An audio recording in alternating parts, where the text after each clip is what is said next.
Good. Lovely. And we are on. Kathy, how are you doing? I'm good. Thanks for having me on, Adam.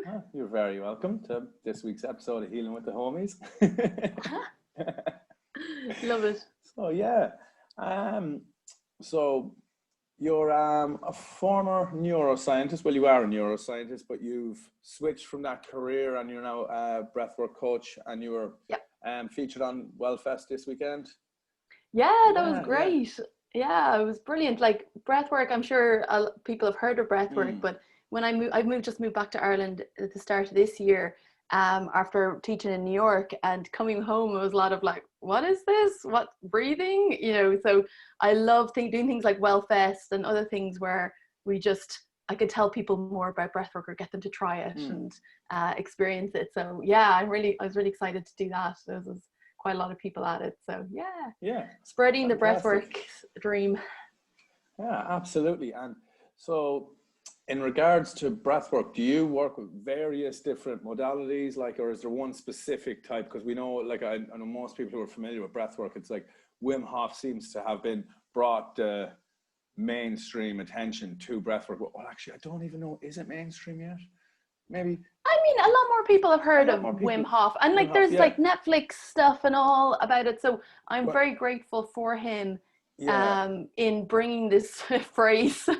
Obviously, it's been around for thousands and thousands of years in the East, but over here, where it's quite new. So I've tried Wim Hof before. Like all of these types of breath work kind of get us to the same place, but it's like horses for courses. Some people are just going to be more attracted to one style or another. I started out with transformational breath type of breath work, but I trained in a style called Pranayama breath work, which I learned from a guy called David Elliott in the US. He's super well known over there, and he's not really well known here. But that style of breath work, again, it's deep breathing to get us to these kind of let go, trippy states of consciousness where we can kind of explore a bit further. It's just probably a little gentler approach to the Wim Hof style. You don't have to jump in any cold water, which is just has never been for me. So it's just another style. So there's lots of, transformational breathwork and pranayama breathwork are my kind of ones I came through. But I mean, whichever one, jumps out at you or makes you interested, they all bring us to the same place. But that's what I do. Fantastic. Yeah, cool. And so obviously we got in contact with each other. I guess what we have in common is we've both experienced ayahuasca, and I guess I know for myself and from speaking to you, it's been a very, very transformational experience working with that plant medicine. So I guess if you'd like to kind of, maybe go from tell me a little bit about your background, how these experiences have, brought you from, say, working in a scientific academic field to more of a, holistic wellness industry, what you do now. And like to kind of I think in general, a lot of the times getting into this kind of field in general, and as you were talking about one of your episodes previously, is that usually comes from our own healing and journey to get us to there. So I was originally an engineer, electronic engineer, and then I went and did a PhD in neuroscience here in Dublin, or CSI, and then I worked as a postdoc and lecturer around the world. I moved to San Francisco.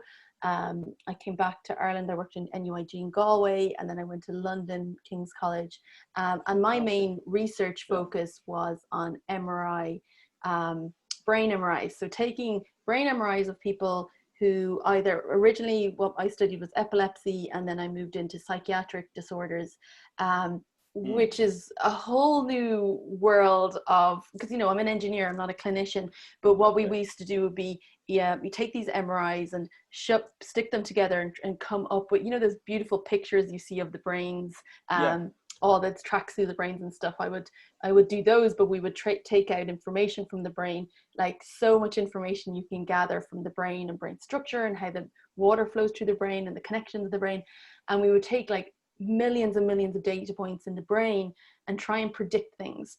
So with psychosis, it was a case of I would study first episode psychosis and then track people over a number of years and do their brain scans again and see what's happening over time. And for some people, like some people can take medication and they're good, and other people it doesn't work at all. Other people may have 1 or 2 episodes and never again. Other people, you know, can, you know, turn into schizophrenia and other type of things. So we're trying to figure out if the brain can teach us anything about what the trajectory of these disorders are. So, you know, it was a really fascinating field to be in. Like, you know, I was in that field for 10 years, but at the same time, it was like amazing, but also, you know, kind of led to where I am today, because as interesting and amazing as that sounds, you know, doing a PhD was super stressful, so stressful. When I was finished my PhD and I was taking a postdoc up in San Francisco, so I was moving country, you know, at the end of the PhD, I just wanted to get out. I was so done. I was so exhausted. I was just like, I just wanted something new. So I moved to San Francisco and I took a full-time job at a lab over there. But, you know, you end up having to still finish your thesis and do corrections and revisions. And I ended up just almost like cracking pretty much over there, because I couldn't handle trying to finish a thesis, new job, new country. Oh my God, it was just like too much. So that's where I first like literally had to put up my hand and go, I'm not okay, I need help. So, you know, I started, that was around the time where I went to see a therapist who was really, really helpful for me in just understanding myself. And actually, I didn't think I had a problem. I was just like, I just need help finishing my thesis. That's it. But going to him helped me understand a lot of my coping mechanisms and things I was doing and things I was avoiding.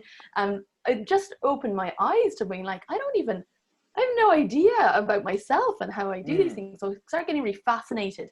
And I was really lucky that he was someone who was quite into very holistic things. Like, so it was CBT, cognitive behavioral therapy. Yes, that one. But he like gave me, like, my parents are super like new age hippies, so mum would always be trying to like get, you know, trying to get us to read Eckhart Tolle and things like this, and we'd always be like, no. So he was the first person who gave me these types of books as a method of like helping with the current situation I was in. So it started me down a track, and then I did transcendental meditation and start getting really interested in these things. I moved back to Ireland, took a job as a lecturer. Things kept mounting, stress kept mounting. And what happened is it took a long time for me to stop and go, I'm really stressed all the time. I'm overwhelmed constantly. And I kind of thought that was just normal. That was life. I didn't feel like I had any control over my life. Or where it was going. I was always stressed, and you're on this trajectory in academia of, you know, professorship and papers and getting grants, and it's so stressful and so competitive, and there's fuck all money in it. And at the end of the day, even though it was interesting, and I kept staying in it because I was like, oh, everyone keeps telling me it's such a cool, interesting job, but I wasn't an academic, like personality wise. When I look back now, it's like it so wasn't suited to me. You work by yourself all the time, you get really detailed on one thing, whereas I just love trying new things and changing things, and I love working with people. I was like in this lab by myself for like years on end, just like smashing my head against the table and wondering why I was overwhelmed and stressed and depressed all the time. Wow. I can laugh now, but you know, it wasn't all that bad, but it was like this it was almost like this constant state of stress or anxiety all the time. And then when I moved to London, it was a case of, okay, I'm gonna go move to King's College. It's this like, you know, best place in Europe to do this kind of research I was doing. And I got there and I was like, it's the fucking same shit. You know, academia in general is kind of just like, because I always had this thing, I love the idea of being an academic.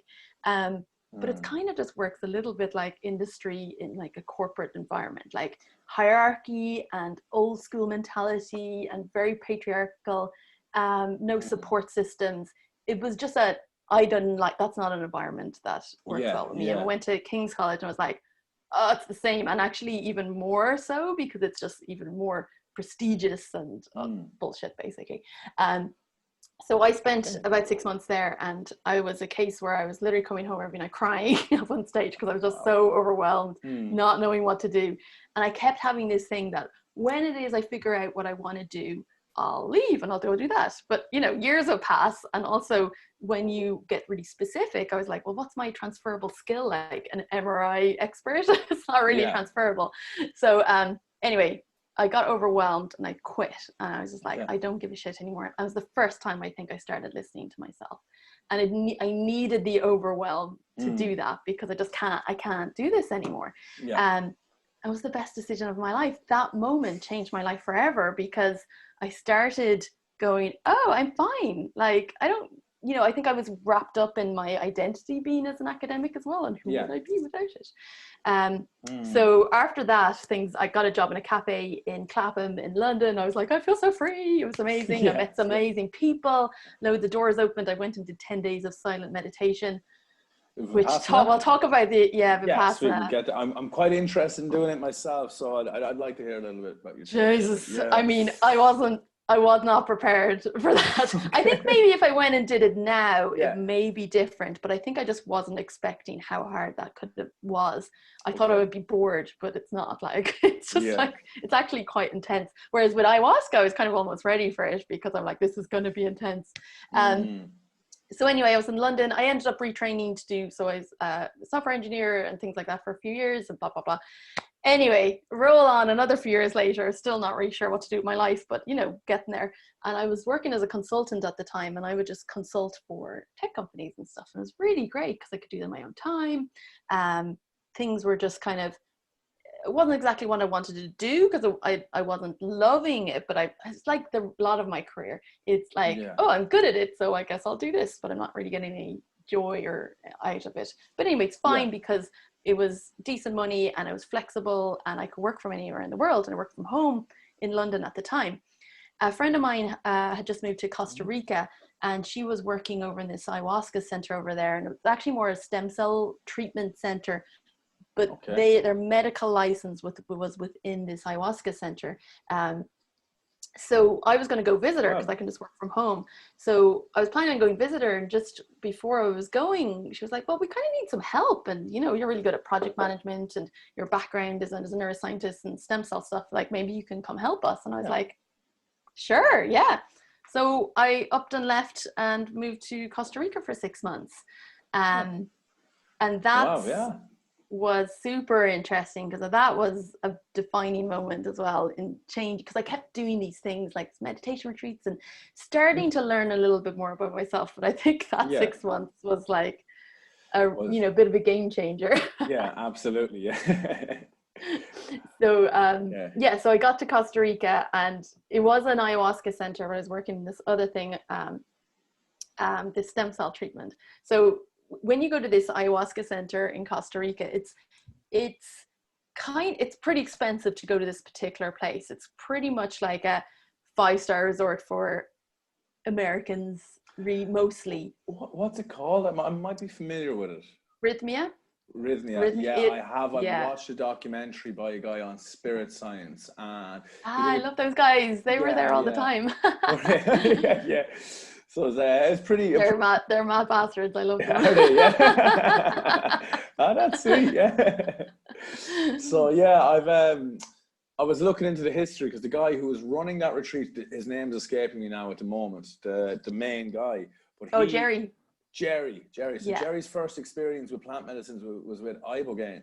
Yes. So I don't want to go off on too much of a tangent, because I'm fascinated by your story, but it's just so in this documentary he explains how Jerry had been blindfolded as he did the ibogaine, and the shaman was tapping on his third eye and said, okay, Jerry, let me know when you can see my finger. So he's like, I'm not going to see his finger. But within 2 to 3 minutes, he's like, wow, I see your finger. And then he's like, okay, Jerry, let me know when you can see the stars. And then boom, the roof moved out of his way. And so he went on this fantastic journey and had this really, really deep transcendental experience. But the point I'd like to make on that real quickly is that I was having a conversation with a friend of mine last week, and he was speaking to a mate of his who did ibogaine, and he had the exact same experience of being blindfolded, not being able to see, yet being able to see the world around him. So it's quite interesting that seems to be, maybe it seems to be a consistent thing with ibogaine, which is fascinating. But anyway, Definitely, yeah. So Yeah, Jerry's a character for sure. yeah, Like he's very entertaining. Like he yeah, was like a business guy and you know, pretty much like millionaire asshole basically. yeah, He'll say himself. yeah, And you know, went and did Ibogaine because of, you know, his life was a mess and he was an addict and all this stuff. So yeah, but when he did that, he was guided to open the center. Like so it's unusual because I think what's really good about it is it's a place where people can go and try ayahuasca without, like, you know, the traditional kind of going to Peru and going up a mountain and, you know, feeling a little bit uncomfortable with that. It's a medically licensed center as well, fantastic. which is more like a safe feeling. So you get a lot of older people coming to Rhythmia who may not have done it otherwise, which was quite interesting. But yeah, it was a really beautiful place. And but what's really cool when you work there is you get to do all this stuff. So if you go to Rhythmia, it's a 7-night stay. You do 4 nights of ayahuasca and you do 3 nights of breath work.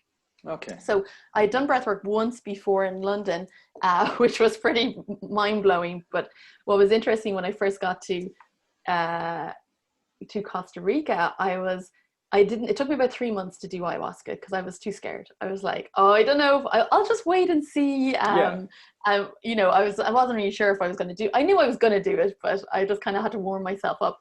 But it was amazing. I did a lot of breath work in that time, which was a really great, set up before doing something like that. And also I was talking to people going through ayahuasca experiences every day for 3 months, and it was amazing. So by the time I went and did it, I was so ready, which was exactly what I needed. I think I did it at the perfect time, because I think before it's quite intense and scary. Yeah, absolutely. And so you're doing breath work to prepare for this experience as well. Well, you know, hand in hand. So that you're preparing there by doing breath work. And I'm just quite interested because various retreats have different recommendations for your diet and your preparation. Say, so for example, I would have been advised no caffeine and no salt, no sugar.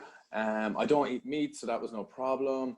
But various things like that. In Rhythmia, is it a 2-week process? They're a little loose on their recommendations. Now they do send you, so yes, no alcohol or caffeine, or I think it was alcohol for 2 weeks, and I think caffeine and yes, salt, sugar, anything like that for, I think they say maybe 5 days beforehand. I can't remember exactly, but it was something like that for sure, of just keeping it a really, really, really basic diet. And, you know, from the case of clearing yourself, but also you might end up having some more stomach problems than normal. So I definitely did that on the lead up to it. But I was living and working in this amazing place that was just all this beautiful vegan food. So it was just quite easy for me to do it at the time. It was great. Natural transition for you, really. It didn't really change what you were doing, like, exactly. So like I said, there was so much preparation. I was so lucky to be there and talking to people and having these diets and, you know, living in this amazing place, that by the time it came around, so the first time I just did 1 night because I was working at the same time.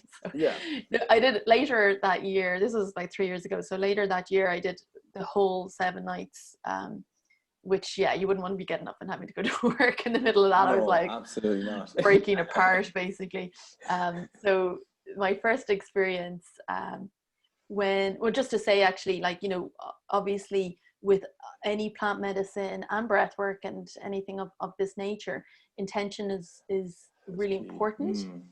So key, especially with ayahuasca, because it's so bizarre that you can have this intense, such a mad experience, but your intention is still there in the background. Like, even you're forgetting and you don't even know where you are, but your intention is still there. So I went into my ayahuasca experience with one intention, was to essentially understand or fix my back problems. So just to go back a little bit, I've broken my back twice in my life, and have had intense back spasms for years and years and years, all based on stress, always, or avoidance. So one time I took this job. I'd been traveling in Australia, and then came back, and I was still, like, before I did my PhD, I went to this job interview for, like, remember Meteor? It was like on this, like, mobile phone thing. OFI. There was like yeah, it was a while ago. So it was a job as a telecoms engineer. That's what I majored in college. And I remember I got the job, and it was in City West somewhere. And I remember kind of, just being like, oh, I guess this is my life now. I guess I'm going to be an engineer, a meteor in City West. And I just felt so depressed. I was just like, I didn't know what I wanted, but I knew that wasn't what I wanted. Climbing up like towers. I don't even know what the job was going to be. I broke my back that weekend at Electric Picnic, and I was in hospital, and I was and the first time I did it, I was 16. But there's no doubt that was an avoidance thing. I didn't know how to say no. I didn't know how to say, I don't want to do this. Yeah. It was just like, I guess I have to do this now, which is so mad when I look back. But I kind of felt like, it's not that anyone was putting pressure on me. It was just, I just didn't know how to say no to these things. I kind of just did things I thought I should do. So that was the first of it. But all through my career, my PhD and everything, I would often get back spasms where I'd be out of work for a week. So again, instead of just understanding that I'm a little stressed and I need a break, I would have a back spasm and have to be at home for a week. Or the alternative was, I'm really stressed, I got to go on holidays, and I'd go out off with a gang of friends, on holidays, and go boozing for 7 days. That's not relaxing. So I think I was in this kind of cycle of every time I actually needed a break, suddenly my back would go out really intensely. So when I was going into my ayahuasca experience, I was like, because I knew, like, I've been through therapy, I've done a lot of work where I knew this was emotional, but I still hadn't got to the stage where I was able to understand it enough to release it, or not sure what to do with this. So my intention was, I just want to sort out my back. That was it. Yeah. So I went into this. So the ceremonies in Rhythmia are quite a lot of people. There might have been like 60 people in one ceremony 60, over wow. there. Yeah. Okay. Yeah, it's kind of mad. And I think they've expanded recently as well. It's pretty huge. And you'll have like 2 main shaman, and then there'll be shaman helpers as well. So you definitely feel very supported. And going into ayahuasca over there, a ceremony over there, it took me about 3 weeks or 3 months to build myself up to even do it, but I felt so safe. Like, I felt so safe in the hands of these shamans, this center.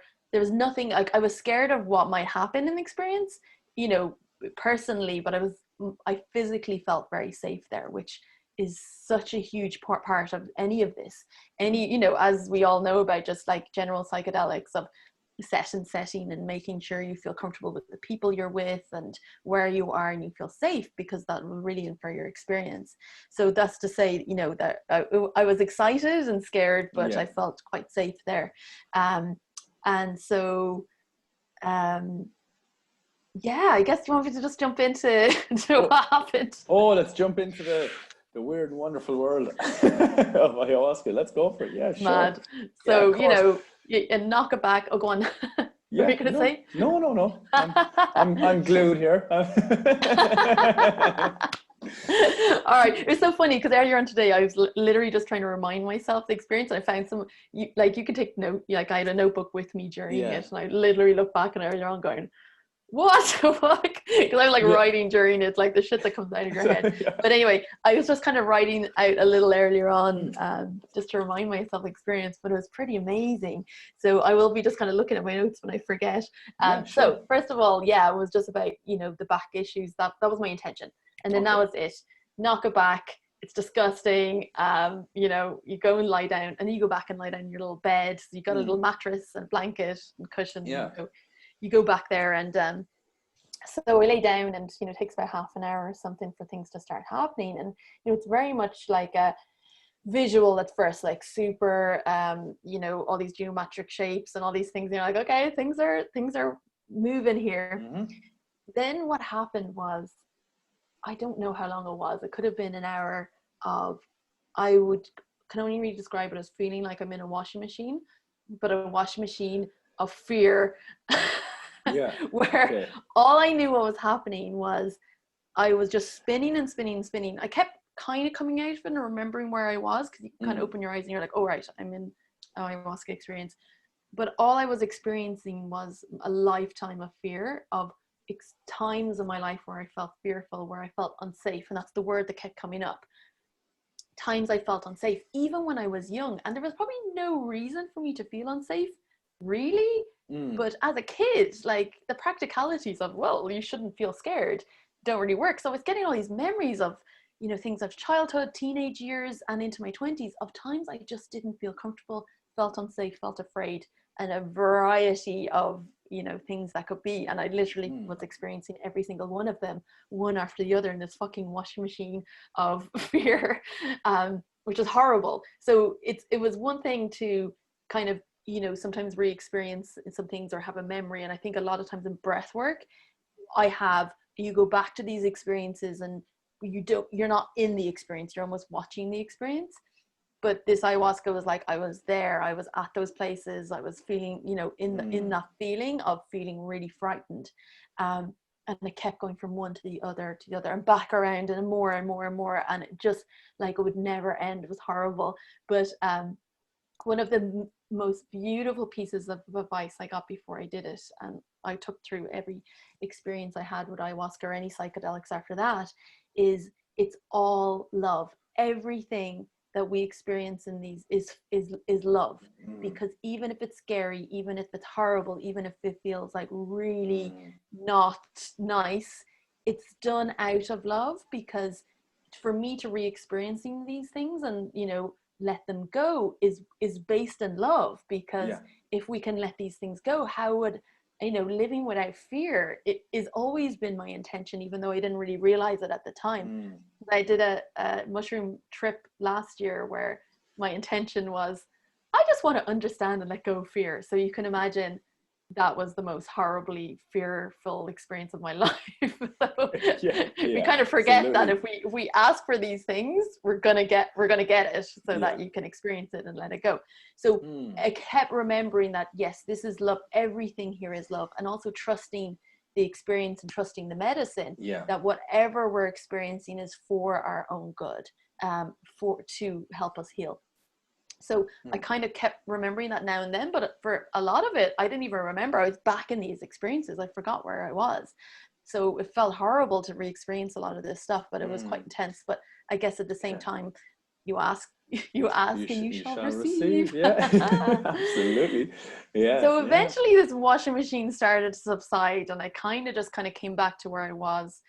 Thank God. I thought it would never be over. But what happened then was so fascinating. So kept seeing this little kid, and, you know, the place where Rhythmia is beautiful, and there's, you know, kind of forest and trees everywhere. And I was outside the place. It's the Moloko is where we do the ceremonies, but I was outside. I was on my bed, but in my mind I was outside. And there was a little kid who was just kind of like scared and hiding behind some trees. So I was like, okay, whatever. This kid just kept kind of running around the place, and it was kind of weird. So I was having all these other insights and experiences, but I kept seeing this kid. And I kept going, what's up with that kid over there? I didn't really know, but this frightened kid, it was just like terrified. So I kept kind of going, okay, I'm not sure what that's about. And then I'll just go back into other colors. And things started getting kind of nice at that stage. It was kind of, I think a lot of times with these things, we go through some real shit. And then when we come out, it starts to feel a little bit better. So I was kind of enjoying this floaty, out of it experience.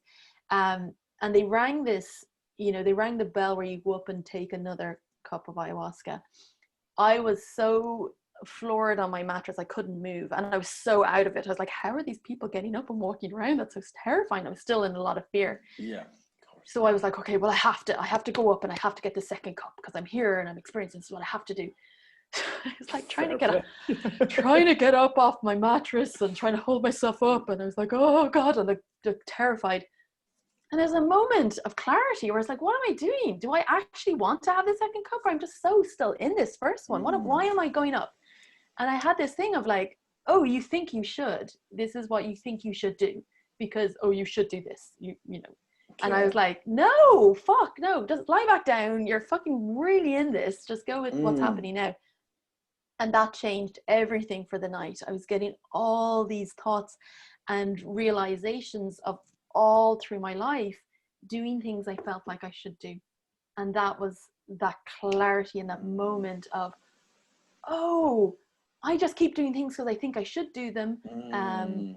You know, regardless of it's whether I could go up and take another cup of ayahuasca because everybody else is, or you know, when I was younger, just going along with what everyone else was doing, even though it didn't feel good to me, but I would just, you know, so it wasn't even peer pressure. It was just like trying to fit in. Yeah. And then when I realized that's why the child was so scared of me, it was me, it was my inner child. It's so cliche, but it was literally this kid was, but it's one of those things where I was like, when you really, they do like inner child work, you know, it wasn't so visual as this, oh, that's me. That kid is terrified of me because I keep doing things that she doesn't want to do and she doesn't feel comfortable doing, and she's scared of me. And I just broke down because I felt so guilty because you know, during ayahuasca it's fucking mental, but it really felt like this kid wasn't necessarily me. I knew it was me, but I was treating it as like any kid, like my nieces and nephews are like, you know, so like I love them so much and they're so adorable. Like if this was them, I'd be like, oh my God, I can't believe I hurt them so much. And I was just so apologizing to this kid. I'm so sorry I've ever done this to you. This is horrific. This is child abuse, what I was doing to myself. But I saw it as me being abusive to this external child. And I just kept saying sorry and sorry and sorry and crying and sobbing. I'm like, so sorry I've done this to you. I will never do this again. And I made a promise in that moment that I will never do things ever again without checking in if I really want to do them. But in that moment, it was about this kid. I was like, I will ask you before I agree to do anything again. And it was such a firm promise. And it was like, I felt like a kind of mother bear, you know, like a mommy bear that was just never going to let anyone hurt her kid again.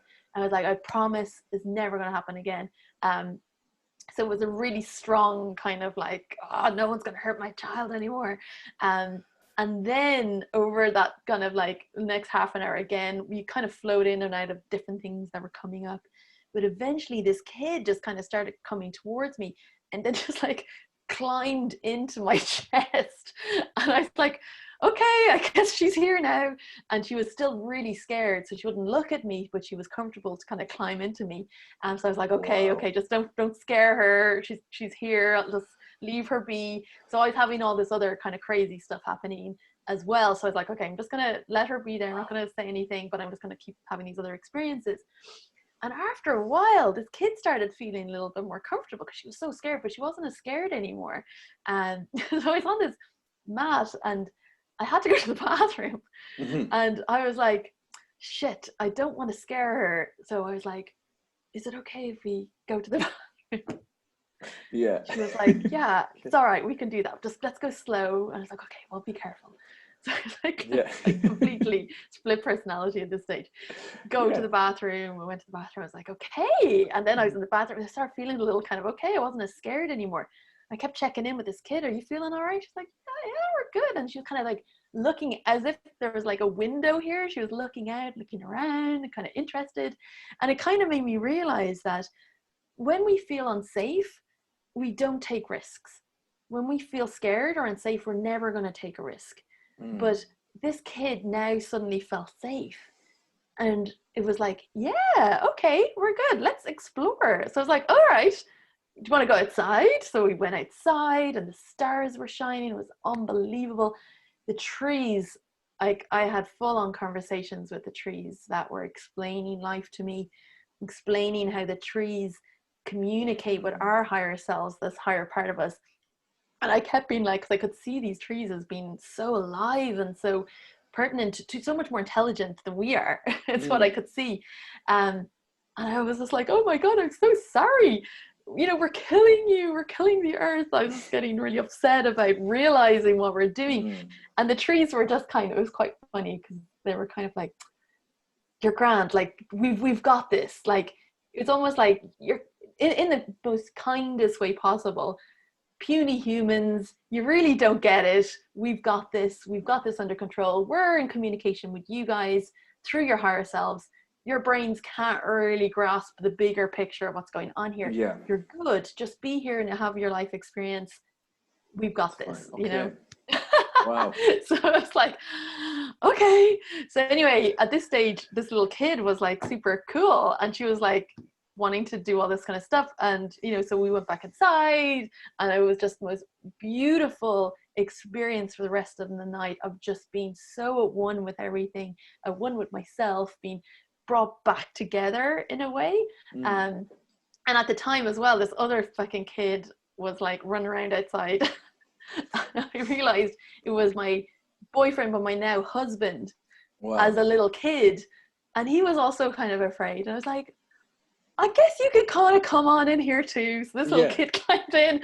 And at that stage, I was like, all right, I guess I'm with this guy for life now. So we actually got married a few months later. Not just based on that, but, you know, it was quite funny of just this almost, I think I was still living in fear of all sorts of things of, should I do this? Should I do this? Should all these? And it was just this moment of just knowing, of just being like, okay, well, you got to look after this little kid too. So I guess you're in it now. Stop questioning it. So fascinating. just on that point, because I do find, like, from my own ayahuasca experience, there was a lot of little synchronistic moments like that. That was almost akin to telepathy in a way. It's like, so do you feel like when your husband's inner child, like, don't want any details on his story, but do you think maybe his inner child needed to work and you were able to facilitate that for him just by allowing that child to come in? A safety net. Like, it was just like my kid who just didn't have someone. It felt like a safety net. Now my husband's not as like esoteric as I am, so he'd be like, oh cool, whatever, you know, but he's just like, I want to. But what's interesting on that point when it comes to telepathy, my parents have both done, I don't know if they want me telling the world this, but anyway, my parents have both done it. My mum came to, well, tough, it's out now. My mum came to Rhythmia while I was there. I never vomit. I didn't even vomit during ayahuasca for some reason. Wow.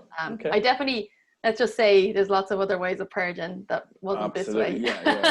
So I had my fair share of purging, but I never vomited. In general, I just don't really vomit in life.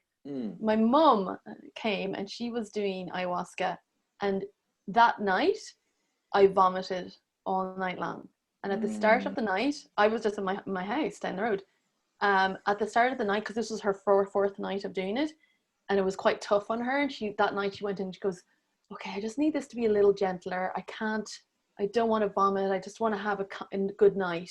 And then I literally was up all night, vomiting all night that night. No apparent reason. There's definitely some connection of what was going on. Yeah, synchronistic. I was doing it for her. Like, I felt like I was purging for her because she was like, I'm so sorry. But it was like, you know, it was through me that I was just letting a lot of this stuff go. Which is you know how they speak about cutting the cord emotionally.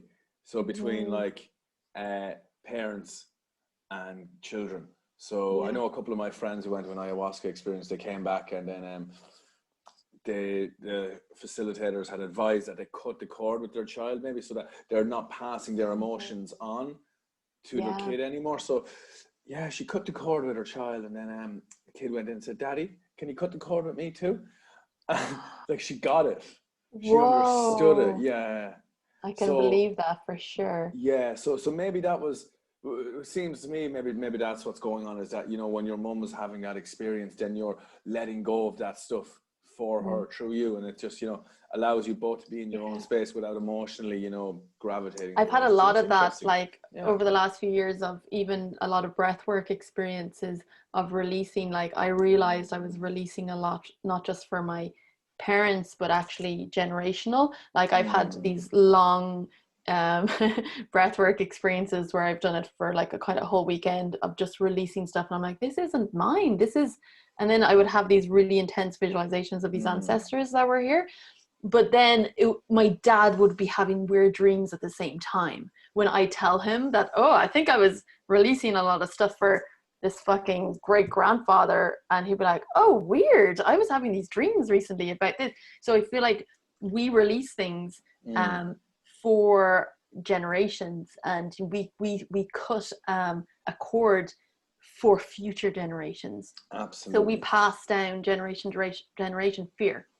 And I think one of my biggest things over the last number of years is just everything that stops us doing anything we want is probably fear-based, and we're passing down from generation to generation some fear. And I had a lot of purging and getting rid of a lot of stuff that, again, I've realized wasn't mine, but we hold it in our bodies. And an amazing, idea of just being able to stop that perpetrating forever. And I've even had experiences where I've had ancestors literally like clapping me along, going, yeah. So it's pretty mental. Wow. you're freeing them from these ties as well. Yeah, exactly. And I think a lot of it is kind of like, oh, for fuck's sake, this isn't even mine. I have enough of my own shit to deal with. Yeah, exactly. And it's whether we're looking at it like from a literal or a metaphorical perspective, it's actually, in my opinion, it's irrelevant what way you like to see it, because it's still the healing is there regardless, and you come away feeling lighter and freer, so it's like, even for people who might be like, cynical or skeptical about the idea of these generational, I guess, habits being passed down. Regardless of what you think that might be, whether it's just the mind manifesting itself in a certain way, or whether it's literally like your spirit or your soul, having this passed down to you. Regardless, it's exactly. And I think whatever way. That's the thing with a lot of the stuff that came up during with the conversations with the fucking trees and shit. Like, if that's my subconscious just trying to help me process something, to release something, but as a story, that's a pretty kind of I'm fine with that. Like, that's cool too. Exactly. I don't mind the way. But then the other thing about the generational stuff is that there is loads of research to suggest that we pass down trauma. And that's purely from a scientific point of view as well. So, like, there's this whole thing of past life trauma, which I can understand that could be a bit out there for people, but again, I'm just quite open. And to be honest, being an academic neuroscientist for many years, the biggest thing I learned, because before that I'd be very much like, oh, I'm a scientist, I don't believe in things that I can't understand. But being a scientist, working with top academics in the world in these areas where everyone's like, yeah, we have no idea, like, we don't know how the brain works. Like, I'm shocked still about how little we understand about our own brain, let alone everything else in the universe. So just because there's no proof on something, it's almost arrogant to think we understand everything. We fucking don't understand shit. And research has helped me realize we don't understand anything. And one thing about that, passing down generational stuff is, they've done all these research studies on like mice, and, like a parent being traumatized by something, and then the child mouse, never experiencing that trauma, but would have the same reaction. So if they're being shocked all the time and they're having this fear response, and then the kid having a fear response from the same thing, but never having that actual experience themselves. So there's absolutely, and that's it's not like a DNA passed down, but it's like an epigenetic pass down, which is literally just having these genes turned on or off, which can be passed down from one generation to the next for sure. So there's definitely some really interesting work in how we carry trauma. And so on that point, like, so these things being passed down, can like, could a trauma skip generations? So say, for example, if my grandfather had something traumatic that was affecting him, could that skip my dad, and then like that might manifest in his personality, but it would pop up in mine? Or is it like, seems to be consistent down along the way? I don't know, purely from a research point of view, I don't know, but I have theories on it, in that even though I think it may be passed down through the lines, however, someone might be just very good at suppressing it, or just not realizing it's there, or whatever way they end up living their life, didn't come confronted with it.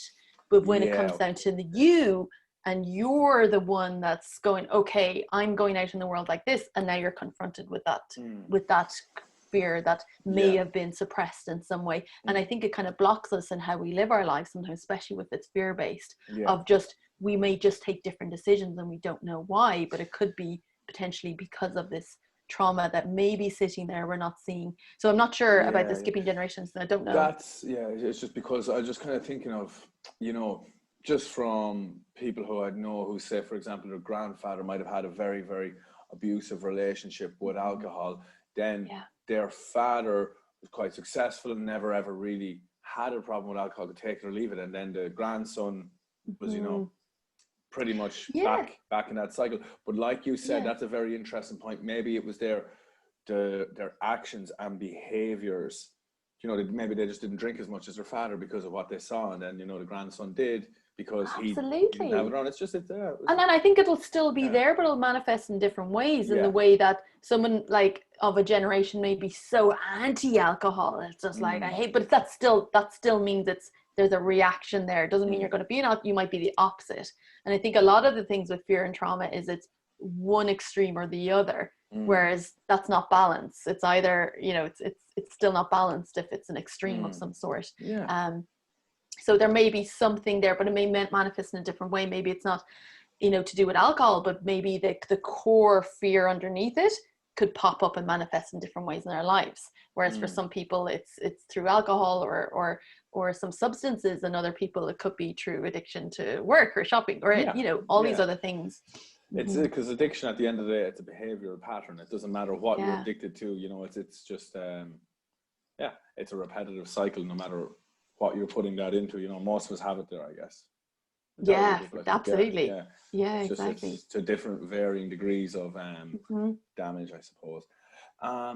So we get back to your ayahuasca experience. I guess we're still in the middle of the story, I guess. Are we? Well, that's pretty much the crux of it, because the rest of the night was just like, because the rest of the night was pretty mental, where I was, you know, at one stage during the night, the shaman started playing music, and it's just so beautiful. And I kept having these messages, let's say. It was just felt like there was something talking to me. It definitely felt like they say ayahuasca is like the mother, the grandmother, and I definitely felt like this kind of grandmotherly presence who was just like, you're good, like almost like a harsh grandmother. You're kind of scared of her, but you know, you respect her, but she's loving, but she's terrifying, you know, that kind of granny. So she definitely felt like that. And at one stage it was like, just watch the musicians, watch what's going on. You just focus over there, and I'm going to work on you. And like, it was pretty intense. I felt like there's this lava coming up through my body and coming back down. It's almost like every muscle in my body was just like finally relaxing. So it was this lava coming up and down. At one stage, I even had this feeling, or just this tense visualization of my skeleton being pulled out of my body and being dangled in front of me, but it looked like a cartoon. So it was almost like all these things were happening, you know, with what the knowing I had at the time was like, it's something to do with my back. Because at this stage, the washing machine was over. I kind of, even with all that like little kid stuff, I still had completely forgotten about my intention. It was just like all this stuff's happening. I didn't know how or it would be related to my back. I didn't even think about it. But at the end of the night, it was definitely a lot of like skeletal ripping out and cleaning, putting back in. I was like, you just watch the music. I'm just going to work away here. And I remember at one stage moving my back around going, oh, it still hurts a little bit, you know, maybe just have another check. But, you know, I guess the biggest learning, and, you know, after that night, I was like, okay, that was weird. I didn't really know what it meant. And I think it took me a while to realize that feeling of being unsafe and all these moments in my life contributed to me holding, like holding on, never being able to let go and relax, because I'm always scared, right? A lot of the washing machine part of it, and the child, and doing the things I should do all the time, and making the decision to not do that anymore. I mean, it's hard to live by that now, but I try and remember as much as possible, is the things I kept doing things I think I should do. Like at one stage in my life, I was like, life's fucking hard. Like careers are hard, life's hard, everything's a bit of a slog. And then I've realized since then, I was like, it doesn't have to be. Like, it really doesn't have to be. I don't have to do any of this shit. I don't have to do that. I don't have to do anything. I can do whatever I want. I know I have responsibilities and be a moral and good person, but I don't have to do, you know, the general way we're supposed to live, you know, which way we all grew up, which was, you know, go get a job and do 9 to 5 and get get married and get a house and then have babies and all this kind of stuff. I've just been like, I don't have to do anything. I can do whatever it is I want. And if I keep listening to myself, I'll be guided by myself. And I think it started a long lesson of getting in touch with myself, because I wasn't even sure how to listen to myself at that time.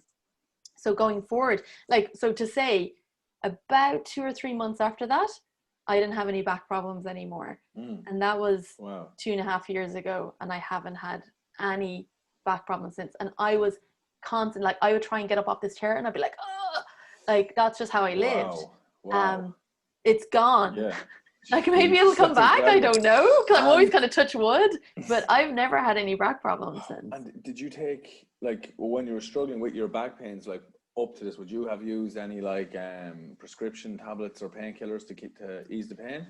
Nothing really worked. I mean, like when it was really bad, I would have to get a subscription of like Valium or something, because that was it. That was like, you know, really strong anti-inflammatories. With like there was like a cocktail that I'd have to take if I was like out, like I couldn't move. But to live on an everyday basis, nothing worked. Like nothing actually helped it.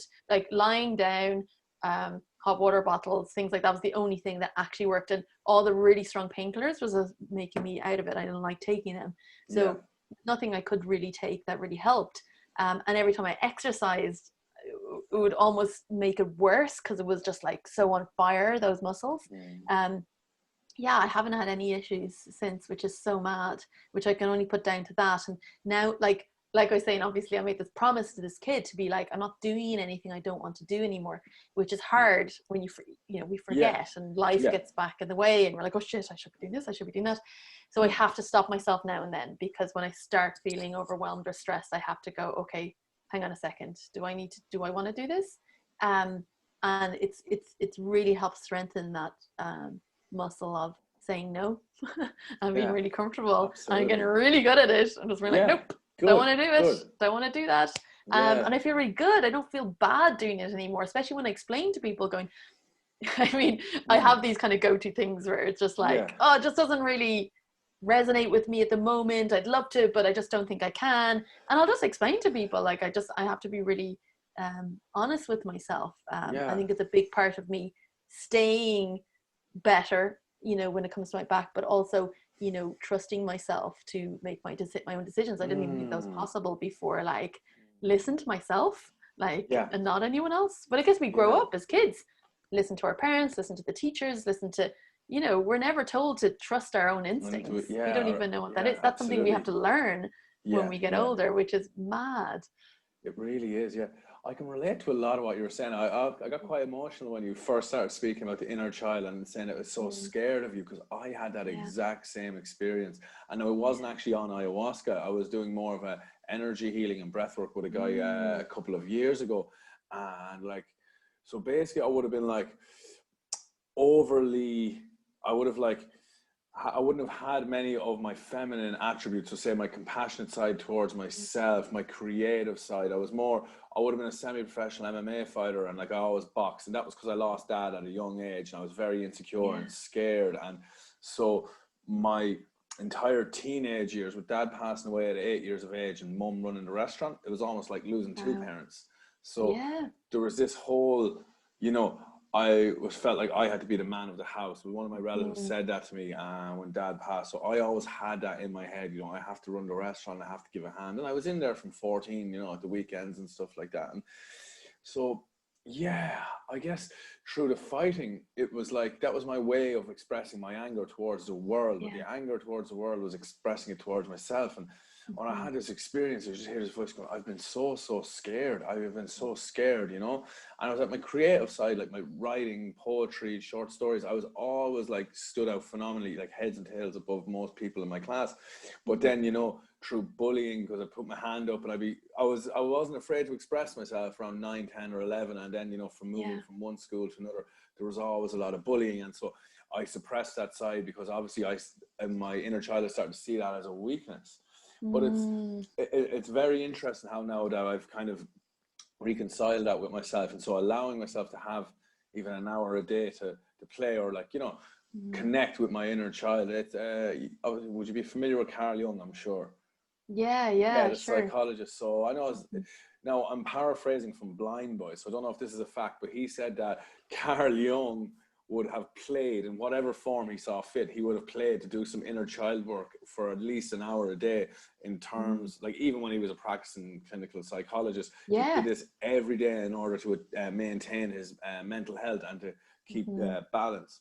And there was another thing he said, it was that within the most masculine people, there's a feminine soul, and within the most feminine people, there's a masculine soul, because there has to be a balance. Like there's that duality within everybody. So for me, my first retreat, that was my intention, was to reconnect with my feminine energies and to bring that balance of masculine and feminine within myself. And I had like yourself, a stern, wise, loving grandmother experience, but she was like, Adam, you've worked so hard on yourself on a day-to-day basis, and you come in here, like, you put yourself through all this cage fighting, and you're very hard on yourself, and you're here looking for a difficult experience, but this weekend's all going to be about compassion and being proud, because you should be proud of the work you've done. And it was a really loving, gentle experience. And the first night was fascinating because, obviously after doing 10 years of research, I'd always dip in and out of ayahuasca. Like I've always been drawn towards it, but I guess I had to deal with my own demons, without the use of plant medicines before I was ready to go in and look any further. I always had that in the back of my head. I was like, I know this stuff is going to come up and hit me like a ton of bricks if I do have an experience like this. So until I'm ready to accept that and deal with it, I don't think I should participate in something like this, because I'll probably have a very hard time. So there was my intuition always knew that. So when it was right, then it just flowed beautifully for me, and it kind of like ayahuasca landed on my life, found me basically. It does. It's so bizarre how that happens. Like I wasn't getting away from it. Like even when I went there going, I don't know if I want to do this. It was like I was there to do it. Like it was just obvious. Like it kept just coming at me. So it's like, I guess you got to open to this.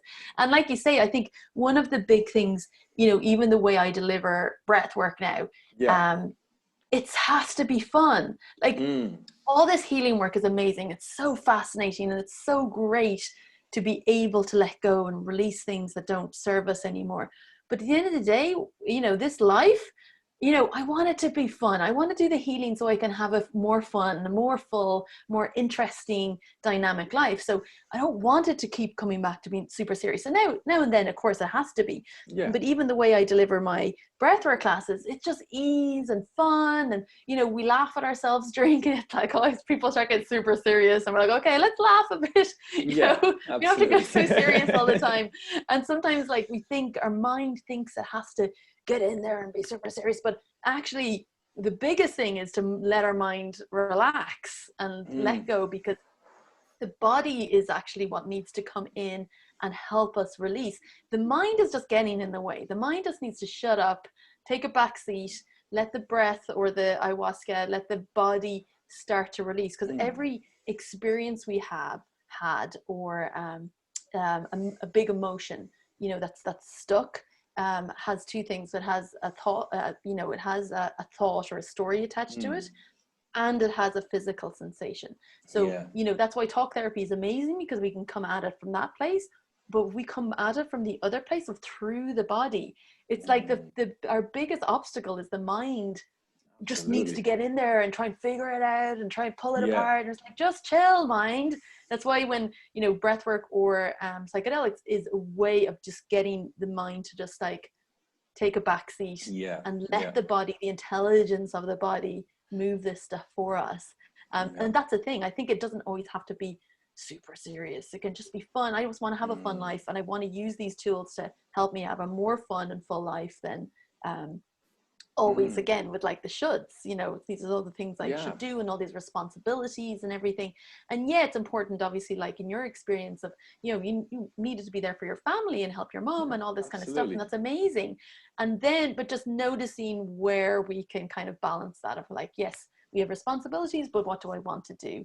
And that's one of the things I have to keep coming back to. Like a lot of times if I start getting stressed now, I have to just stop, write down, okay, what do I actually want to do today? And a lot of the times if I just allow myself be able to choose, I can just clear my schedule and just say I'm not doing any work today. Or if I go, okay, well, I'm just going to go for a walk, or I'm just going to watch some shit TV for an hour, then maybe after that I'm like, okay, actually maybe I want to get those emails done now, but if I go, oh shit, I have to reply to these 10 emails and I have to do these 5 other things, I'm probably going to have a panic attack by the end of the day. But it's just knowing we have a choice, and just reminding ourselves that we can choose. We always have a choice in the matter, and then we can show up for those other hard things when Yeah. we kind of are making it as a choice as opposed to a have to. Yeah, and you can actually be present in the experience rather than, you know, being resentful or, you know, a little bit upset that you're there and like fed up of it, you know. It's quite there's so many parallels there that I can relate to as well. Like before I left for Australia in this just the start of 2018. Yeah, I was running my own business. So what I was doing was it was like the nutrition kitchen it was called. So what I was doing was, you know, like a meal prep service for people. So I do the calorie count from they get their lunch and dinner Monday to Friday for a set price. And like at the start, like I had my core values that was pretty much similar to that. I wanted to help people and see them grow because I'd come out of a relationship a few years prior to that, and I was at 86 kilos, and like when I was going into that now, I was in pretty good shape and I was quite athletic and I was training and competing regularly, and I got away from it during that relationship and I was left like in a mess kind of by the end of it, physically and mentally. My diet was off, so within 3 months I just came back, and obviously having the restaurant there was beautiful to have that opportunity with the food and stuff like that. You know, I had a nice commercial sized kitchen at my fingertips, so like within 3 months I dropped 16 kilos and I was back to where I was beforehand. And so like, people started asking me how I made that change, and so asked me to cook for them, and slowly but surely I just got into it. And you know, MyFitnessPal is a fantastic tool for that because I could weigh out my food and get the macros and stuff like that, which some people wanted. For me now, I personally just feel my way through my diet, you know, and that works for me, and that keeps me, you know, where I want to be. But yeah, I ended up, so I'm managing Sirocco's, but I'm going in the morning at 8 o'clock, cooking there for 3 or 4 hours, and then I was doing delivery services as well, and that was fine when it was local. But then, you know, I'm taking on CrossFit gyms maybe 30 kilometers away either direction, and I'm hiring staff, but I had no time for me because I was working what I called a 9-day week, and that was it. I was like, in my head, it's like, this is what it's like, what am I supposed, this is what I'm supposed to be doing. Is that like, what I have to do to grow a business? Like, serious. But like I had that experience where like one morning I literally could not get out of bed. I could not get out of bed, just paralyzed with anxiety and crippled in fear. And I was like, it was confusing to me because I was like, I seem to have everything that I've been chasing now. You know, I've got the financial success and business is doing well and stuff like that. But like, there was just, I got away from a few of the tools life had already given me in terms of Reiki and meditation. And it's like, I had them there already, but I'd like completely dismissed all of that. And I was like, just kind of, you know, chasing the financial monetary success, and it was very, very quickly within the space of a year I just got overwhelmed. And like I was working at the weekends as well all night, managing the restaurant till 12 o'clock and then getting up and cooking. So you know, it was non-stop. That's gonna happen, like that's gonna happen. And then now and then just being able to come back to, like, you know, with that business of, you know, well, why did I start this? What was the core values that started? And I always hate that with big corporations being like, what are our values? But actually I kind of see the benefit of it from personally, like, okay, you know, I'm growing my breathwork business here in Ireland at the moment, in the case of, well, why am I doing this? What, like, you know, when I'm saying yes or no to things, it's like, does this fit into why I wanted to do this, why I wanted to help people connect with, you know, so, you know, it's more of a case of just keep coming back to the why. And does my inner child want to do this? Because, you know, I was doing some kind of work with corporates and stuff like that, and it wasn't as satisfying because it's very structured and it's very much like, okay, just helping people deal with their stress, and that's fine. But I need to be doing this to help people find something deeper. It's their authentic self. It's listening to, you know, for everyone else to find out where that part of themselves is, that where's their center. So, you know, those times when we're getting really stressed and we come back to center, okay, what do we actually want here? Whereas I think when I was in my 20s, I didn't know what that meant. I didn't know what my center was. I didn't know how to ask myself what that was. And just being able to kind of come back to, okay, why do I want to do this? But I think even with the corporate thing though, I think sometimes I'll agree to do them because it's almost like an entry point for some people. And I think just being able to come in and do breath work and feel good and relaxed afterwards is the first step too, because I know when you're too anxious, your cortisol levels are up, your adrenals are up, you can't make good decisions from that place. You have to be able to come down, reset, and then make decisions from there. So even using breath work just as a tool for stress relief is kind of fine, as long as I know I'm doing it to help people connect with themselves a little more and making each decision based on that and just kind of growing from there. But we do get caught up in life. We're humans. Like I'd love to be able to always live from there, but we're probably not, and that's fine. But we obviously have these tools to go, oh God, I haven't done breath work in a while. I need to start doing that again, or Reiki, or whatever it is for us, that being like coming back to center. How do we remember that connection? And I think for me, breath work has always been a tool to remember. It's a remembering tool. I'll do breath work. I'll remember who I am. I'll remember that connection. And oh my gosh, it's amazing for clarity, getting clear, decision making. If I need to make a big decision, I'll do breath work, and the answer is just there. It's just obvious.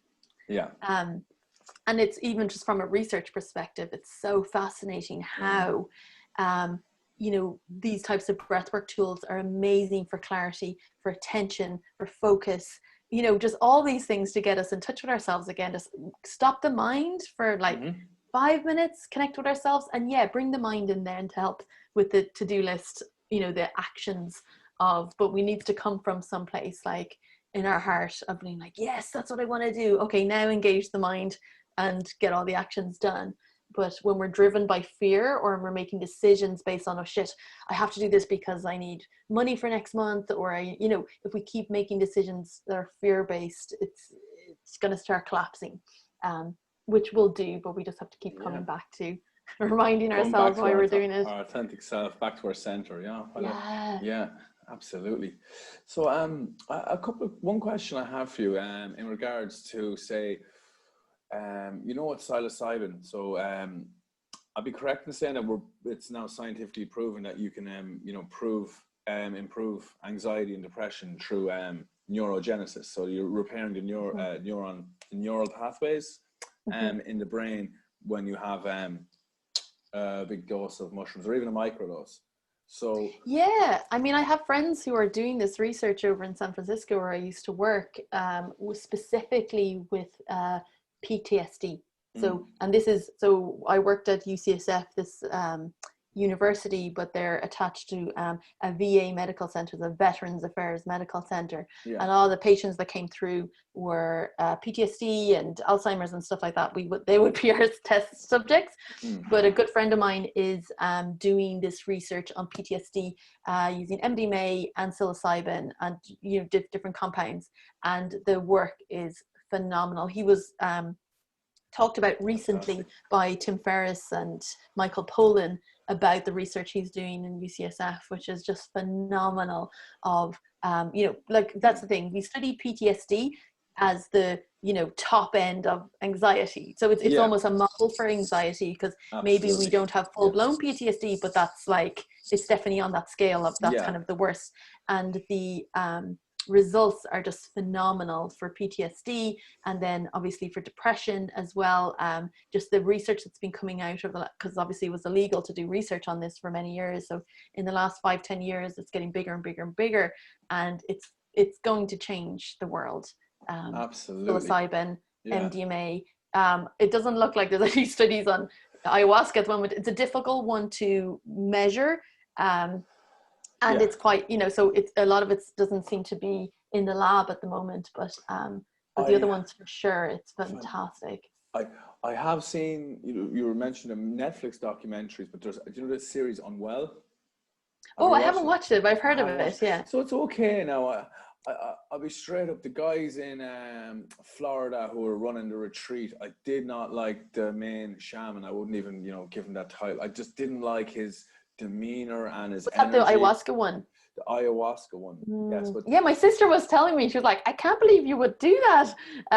But then she was telling me about that episode, and I was like, wow, they really, it sounds like they painted it in a very negative light, which is fine. I mean, I know there's like a lot of issues with these things, but they obviously chose to paint it in a particular way. Well, like the last Shaman documentary, for example, on Netflix is horrific. I just thought it was terrible.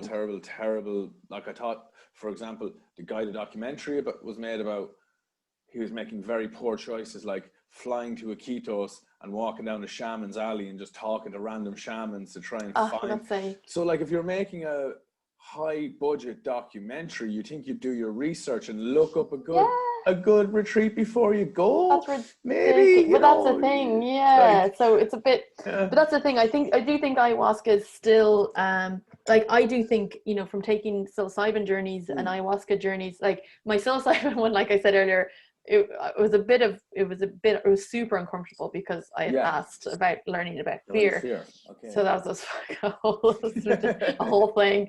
But the ayahuasca one was so life-changing and wondrous. So I haven't had enough experience of doing the psilocybin journeys bar that one I did last year. So I've had a lot more experience with ayahuasca. But at the end of the day, I think they do all help us get to the same point of what we need to release and let go of. And I have no doubt that psilocybin last year, even though I came out of it being like, I'm still terrified, I think over the last year I have changed. And I think it's subtle. I think I'm more trusting of myself. I don't feel as scared as I used to. And you know, sometimes when these things change subtly, we don't even remember how we used to feel. I just don't feel as scared about life, which that's phenomenal. Like, I mean, when I think about that going, oh my God, I think I'm enjoying it more. I'm not as scared about like making decisions and making the wrong decision. And it's only recently looking back, I've been like, actually, I think a lot's changed in the last year, but it's kind of hard to know what to put down to because I do so many of these different things as well. Yeah, no, it's phenomenal because even for, well, just to touch on that unwell, see the reason I mention it is that there is a scientist in it's Charles Grob. I don't know if you're sure if you've heard of him. I don't think so. I think it's him. So anyway, he did trials on people and they hooked their brain up while they were doing ayahuasca, and basically, so on the depression scale, people were hitting a number like 25 to 30, and the next day when they asked them the same questions, that number was down to like 5 on whatever chart they had, and then across the week, still to day 7. So he was like, this is very, very, very interesting that it's like completely dropped with one experience. So there was that side of it too. They did give the positive and the negative, but like it is more so leaning towards the negative. But that was one thing that stuck out to me that I thought was really positive about it. Yeah, I mean, just from the experiences I've had of meeting, because I've met hundreds of people from working at that center of going through it. It's just phenomenal, the experiences people have had. And what's interesting, what's difficult from a research perspective is being able to run very clean research studies with ayahuasca is difficult because you don't know the potency you're getting. Different shamans use different things. You don't really know what's in it. It's not being tested. So it's hard to, we can do more kind of general studies like this of just kind of people's opinions and looking at things over time. Whereas what's interesting with psilocybin and MDMA, it's very measurable what dosages people are getting, an exact consistency of that leads to cleaner research studies that can be published. Whereas the ones with ayahuasca, even though they, I have no doubt that absolutely all that is exactly true from what I've seen. It's very difficult to package it together and say, this is a clean research study. So I think it will be eventually, but I love that they're starting, and also not everyone wants to go take ayahuasca and puke all night as well. Like it's intense more than a psilocybin experience. It's nearly like, I'd almost, I wouldn't recommend it for people. Not that I wouldn't recommend it, but I would say unless you feel a call or you have a very, very specific intention, why are you going? Like some people who've asked me about retreats and they're like, oh, I think I'll go. Why?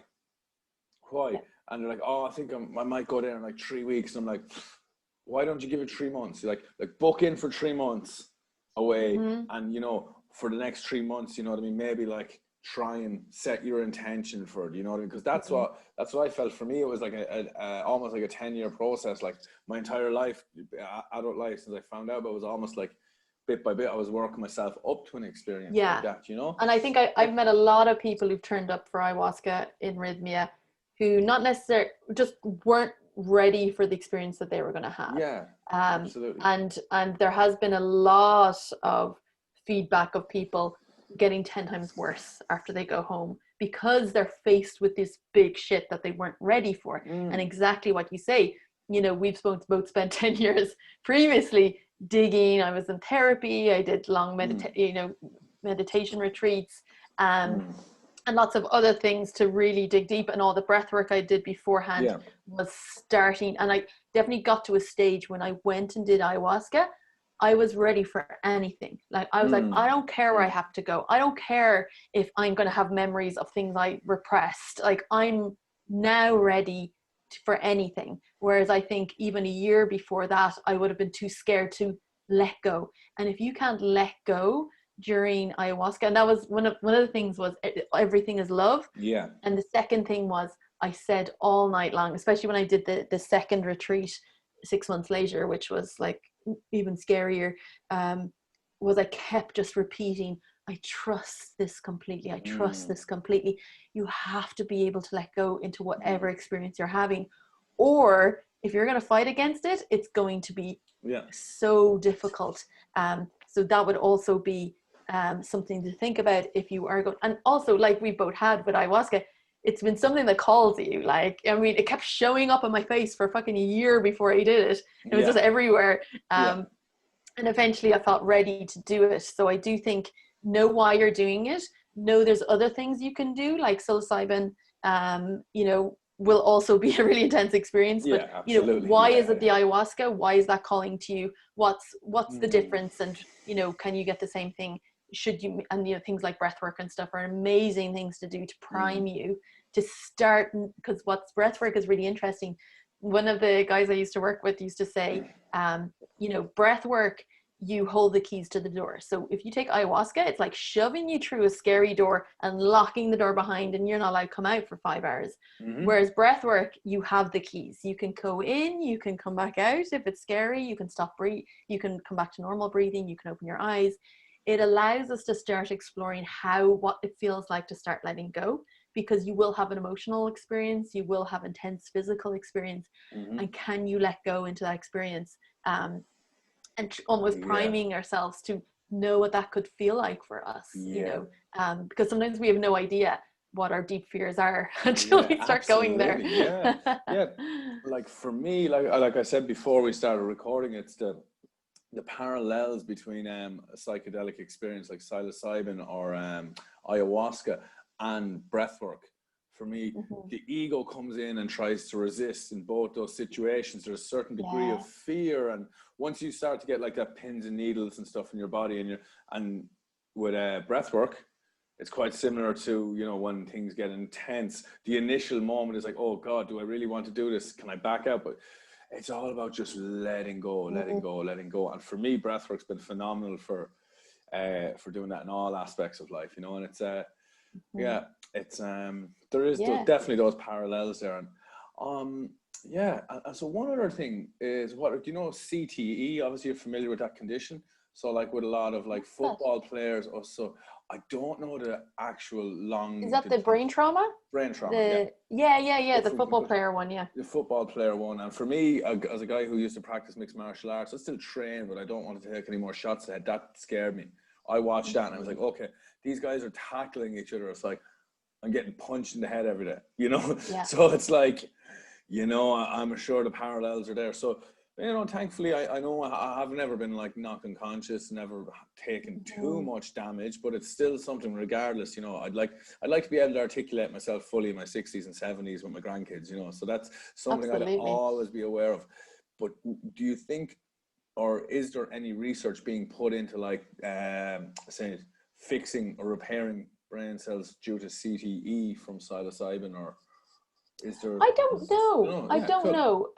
I don't know that specifically. I know a friend of mine was doing. It was called, you know, traumatic brain injury was what she was studying, and it was specifically on football players, but more of a case of what that's doing to your brain and the long-term effects of your brain. So I don't know how, or I don't think there's enough research now. A lot of it is theoretical of what we think it's doing to the brain, you know, regrowing areas of the brain. We think that's what's happening. That's what we can see in a lab, but that's in a fucking dish. Like there's definitely not enough research. Absolutely. And that's the thing, the psilocybin research specifically, and, you know, is absolutely lacking in ayahuasca experience of, you know, how it's actually, so we think what, you know, these kind of lab-based things, oh look, there's some cells that are growing, and you know, when we take ayahuasca, that we absolutely see stem cell growth and things like that of growing and these connections in our brain. So I can imagine there's probably not a lot of research yet, but it's such early days that I can imagine. And I think a lot of the times with the football players and stuff, it's a case of, you know, all these things happening, but, you know, not being able to look at what's happening emotionally and repressing emotion because, you know, careers ending and things like that. There's so many things at play of, is it just a brain growth thing, or, you know, from my experience of everything that has ever happened to me physically is because of repressed emotions. Yeah, absolutely. And our body is so intelligent. The repressing of emotions isn't a bad thing. It's fine. It's how our body deals and keeps going. We're so resilient, but our body needs to have experiences and go, shit, we're not ready to process that. Let put that over there so we can get through and get into next week, or help our mom, or, you know, get through this, you know, get through our exams, whatever it is that we need to do if we've had a traumatic experience. But it will come back up later to be dealt with. And our subconscious is really intelligent. It doesn't give us anything that we're not ready to process, but you have to be ready to look at it. And one really good example metaphor is that, like, when you're ready to deal with this stuff, it's be represented to you. Like, you know, if it's anger, like, you need to, you know, get through this anger, you need to understand it and learn about it and then let go. So we're going to keep getting presented being really angry. So we need to stop and go, okay, why am I so angry these days? What's here to learn? And the metaphor is this, like, postman comes to the door and he's knocking at the door to give you a message. And this anger is a message for you to have an opportunity to stop and look at ourselves. What do I need to learn here to grow? But you know, what we tend to do in these days is we open the door and we grab the postman and we put him in the cellar and we close the door and we lock him in. Like, so it's not helpful. And that postman's going to keep knocking and he's going to knock louder and louder and louder. And, you know, we just haven't got good ways of dealing with these things once they're represented to us. So we have to remember that, yes, repression happens and that's fine, because we're human and we need to have these methods of getting through the day and the week and the year. But we have to be able to look at these things at some stage, or else they're going to manifest themselves in all sorts of diseases and emotional issues as well. So, and I absolutely believe that if we're carrying emotion and old experiences that we haven't dealt with in our body, they're, you know, I'm going to, you know, put my back out again, or, you know, whatever is going to happen. So, absolutely very highly related. It's as you say, it's like literally mind, body, and spirit being brought into alignment, you know. And I feel like that's it. What it is essentially is we do have a certain disconnect from spirit, and once we disconnect from our spirit or source, you know, that you know, these illnesses pop up in all ways, shapes, and forms, you know. Whether it's negative behavioral patterns or actual physical sickness, you know, it's psychedelics and breathwork. They really bring us back to that core principle of who we are, and also why we're here. Also, I find have you any experiences with the tanks, float tanks? Oh, the flotation tanks? Yeah. No, I mean, I tried it once years ago, but I think I had a weird experience that I was like, I don't really like the place. I kind of felt it was weird. I didn't like this thing coming out. I just didn't like it. I'd love to try it again. Don't want to say a name for sake of damaging your business, but was it in Dublin? No, this was when I was living in London. Oh, it was when you were living, because I went to one in Dublin, and it was like underground in a real small, dingy, dark room. So I was already feeling uncomfortable before I got into it. That was it. Yeah, I know. And also, I was timed, like, I had 45 minutes, and I was like, okay. And then my neck was craning. I couldn't, there's no letting go in that 45 minutes. I was just like, I came out of it going, that was weird. I guess maybe I relaxed a little bit by the end of it, but it felt weird. No, there's a nice place up in Naas now. That's the reason I'm asking. I've heard. It does reduce your cortisol levels for stress as well. So, and there's other physiological benefits as well. So, I just thought I'd touch on that briefly, Cathy. But I definitely want to look into it more. Really enjoyed this conversation, and let's definitely do it again if you're up for some time down the line. It was so nice, and thanks for getting me the opportunity. I've never had a chance to tell my ayahuasca story publicly, so I'm really glad, because when I saw your post, I was like, Oh, that's great. I'd love to do that. I often come on these things and just talk about breath work, but I haven't ever really talked about my psychedelic experience. So delighted to be able to do that. And thank you for what you're doing. This is awesome. No, thank you. You know, I'm completely humbled by the fact that you've, you know, that you were having interest in coming on and having a conversation with me. So, you know, thank you very much. As I was just saying before we got started, was like, I saw your, like, we've never met, like, this is the first time we've met, but I watched your videos and I just loved your delivery. And like what I was saying earlier on, just, you know, be able to deliver these things and kind of like fun and interesting and open and, you know, authentic, and, you know, allowing ourselves to be vulnerable and just tell our stories. So that really resonated with me, how you tell your story. So I was delighted to do this with you today. Thank you very much. Okay. Cheers, and have a nice evening, Cathy. Cheers. You too. Thanks, Adam. Bye. Bye-bye. So, you know, I'm going to hit